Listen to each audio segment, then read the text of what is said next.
Top 10 சீரிஸ்ல first 2 படங்கள் இடம் பிடிச்சிருக்கு. அதில் ஒன்று தான் கொட்டுக்காளி. ஸோ நம்ம ஊர் கதை ஒரு உலக அளவில் போய் அவார்ட்லாம் எடுத்துட்டு வருது அப்படின்றதே ரொம்ப பெரிய விஷயம். என்ன நம்ம ஊர் கதை அப்படின்னு சொல்கிறேன் அப்படின்னு நினைக்கலாம். நம்ம ஊர் சைடு வழக்கமாக பண்ணிட்டு வர ஒரு தாய் மாமன் மரப்பொண்ணு அந்த திருமணத்தை பேஸ் பண்ணி வந்த படம் தான் அந்த கொட்டுக்காளி. ரொம்பவே அற்புதமான நடிப்பை வெளிப்படுத்திப்பாரு சூரி. என்னடா படம் மெதுவாக போகுது, படத்தில் ஒன்றுமே புரியல அப்படின்னு சொல்லலாம். நீங்கள் படத்தோட கதை என்னன்னு நீங்கள் கேளுங்களேன். 10 பேர்த்த கிட்ட 10 பேரும் 10 விதமாக சொல்லுவாங்க. படத்தோட கதை ஒன்று தான். அதை நம்ம புரிஞ்சுக்கிற விதங்கள் இருக்குது பார்த்தீங்களா, அந்த விதங்கள் வந்து நம்மளோட கேரக்டர் டிசைட் பண்ணுது, அவ்வளோதான். ஸோ வந்து ஒரு படம்னா ஒரு ஸ்டார்ட் இருக்கணும், ஒரு எண்ட் இருக்கணும், ஒரு மிட் பாயிண்ட் இருக்கணும், இதான் கதைன்னு ஊருக்கே தெரியணும். அப்படி இருந்தால் அது நார்மல் படம். ஒரு படம்னா 4-5 கதைகள் இருக்கணும், ஒரு 10 கதையாவது வரணும். ஸோ இந்த படத்தில் அந்த 10 கதையை நான் நேர்லேயே பார்த்தேன். ஒவ்வொருத்தரும் ஒவ்வொரு கதை இந்த படத்தை பற்றி சொன்னான்.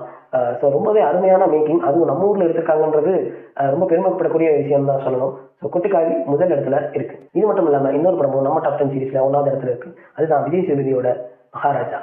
மிதுனன் இயக்கியிருக்க இந்த படம் ஒரு நான்-லீனியர் படமாக இருந்தாலும் அதை வந்து மக்கள் ஏற்றுக்கிட்டு கொண்டாடி வெற்றி பெறவும் செஞ்சிருக்காங்க. அதுக்கு முக்கியமான காரணம் ரைட்டிங்கும் விஜய் சேதுபதி மற்றும் அனுராக் கஷ்யப், சிங்கமொழி இவர்களோட பிரம்மாண்டமான நடிப்பும் தான் காரணம்னு சொல்லுவேன். ஒரு சின்ன கதையை ரொம்ப அழகா நேர்த்தியா நான்-லீனியரா ஒரு கிறிஸ்பியா தந்திருக்காங்கன்னு தான் சொல்லணும். பொதுவாக நான்-லீனியர் கதையை நம்ம ஊரில் எடுத்துட்டு போனாலே ப்ரொடியூசர்லாம் இதெல்லாம் எங்கே கலெக்ட் பண்ணுவோம், 2 நாள் ஒரு முறை ஓடாது, தேட்டர் விட்டு தூக்குற மாதிரி படம் தான் அந்த மாதிரி படலாம் அப்படின்னு ஒரு கருத்து இருக்கு. ஸோ அப்படி இருக்கும்போது விஜய் சேதுபதி அவரோட 50வது படமா இந்த படத்தை எடுத்து பண்ணியிருக்காரு.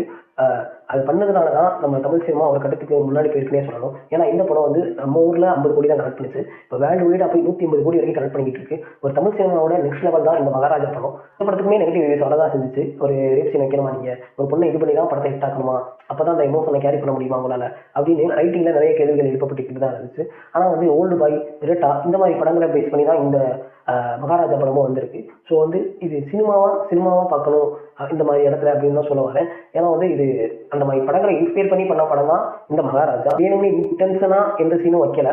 ஸோ நம்மளும் எடுக்கக்கூடாது அப்படின்னு தான் நான் நினைக்கிறேன்.